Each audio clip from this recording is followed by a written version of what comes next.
சங்கீதம் 10. கர்த்தாவே, ஏன் தூரத்தில் நிற்கிறீர்? ஆபத்து நேரிடுகிற சமயங்களில் நீர் ஏன் மறைந்திருக்கிறீர்? துன்மார்க்கன் தன் பெருமையினால் சிறுமைப்பட்டவனை கடூரமாய் துன்பப்படுத்துகிறான். அவர்கள் நினைத்த சதி மோசங்களில் அவர்களே அகப்படுவார்கள். துன்மார்க்கன் தன் உள்ளம் இச்சித்ததை பெற்றதினால் பெருமை பாராட்டி பொருளை அபகரித்து தன்னைத்தான் போற்றி கர்த்தரை அசட்டை பண்ணுகிறான். துன்மார்க்கன் தன் கர்வத்தினால் தேவனை தேடான். அவன் நினைவுகளெல்லாம் தேவன் இல்லை என்பதே.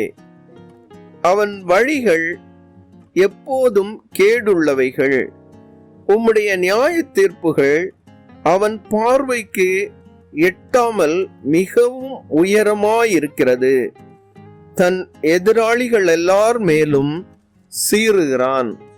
நான் அசைக்கப்படுவதில்லை, தலைமுறை தலைமுறை தோறும் தீங்கு என்னை அணுகுவதில்லை என்று தன் இருதயத்தில் சொல்லிக் கொள்ளுகிறான்.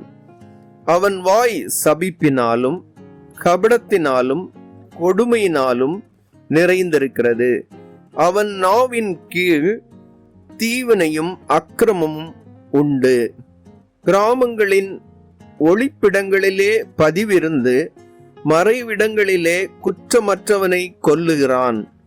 திக்கற்றவர்களை பிடிக்க அவன் கண்கள் நோக்கிக் கொண்டிருக்கிறது. தன் கெபியில் இருக்கிற சிங்கத்தை போல மறைவில் பதிவிருக்கிறான். ஏழையை பிடிக்க பதிவிருந்து ஏழையை தன் வலைக்குள் இழுத்து பிடித்து கொள்ளுகிறான். திக்கற்றவர்கள் தன் பலவான்கள் கையில் விழும்படி அவன் பதுங்கி கிடக்கிறான். தேவன் அதை மறந்தார் என்றும் அவர் தம்முடைய முகத்தை மறைத்து ஒரு காலம் அதை காண மாட்டார் என்றும் தன் இருதயத்திலே சொல்லிக் கொள்ளுகிறான். கர்த்தாவே, எழுந்தருளும். தேவனே, உம்முடைய கையை உயர்த்தும். ஏழைகளை மறவாதேயும். துன்மார்க்கன் தேவனை அசட்டை பண்ணி நீர் கேட்டு விசாரிப்பதில்லை என்று தன் இருதயத்தில் சொல்லிக் கொள்வானேன்? அதை பார்த்திருக்கிறீரே, உபத்திரவத்தையும் குரோதத்தையும் கவனித்திருக்கிறீரே. நீர் பதிலளிப்பீர். ஏழையானவன் தன்னை உமக்கு ஒப்புவிக்கிறான்.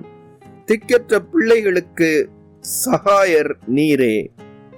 துன்மார்க்கனும் பொல்லாதவனுமாயிருக்கிறவனுடைய புயத்தை முறித்துவிடும்.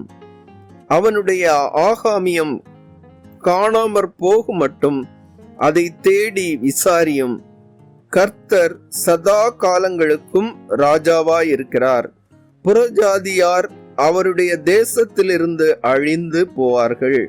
கர்த்தாவே, சிறுமைப்பட்டவர்களுடைய வேண்டுதலை கேட்டிருக்கிறீர். அவர்கள் இருதயத்தை ஸ்திரப்படுத்துவீர்.